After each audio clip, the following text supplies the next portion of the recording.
ठाण्यामधून मोठी बातमी समोर येत आहे. शहापूरचे राष्ट्रवादीचे आमदार दौलत दरोडा यांचे स्वीसहाय्यक प्रशांत भोयर यांचा भीषण अपघात झाला आहे. या अपघातामध्ये प्रशांत भोयर यांचा जागीच मृत्यू झाल्याची दुर्दैवी घटना घडली.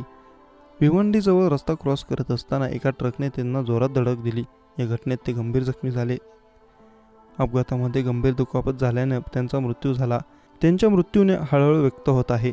प्रशांत भोईर 2019 पासून आमदार दौलत दरोडा यांचे स्वीय सहाय्यक म्हणून काम पाहत होते. त्यांच्या अचानक जाण्याने शहापूर तालुक्यात हळहळ व्यक्त केली जात आहे.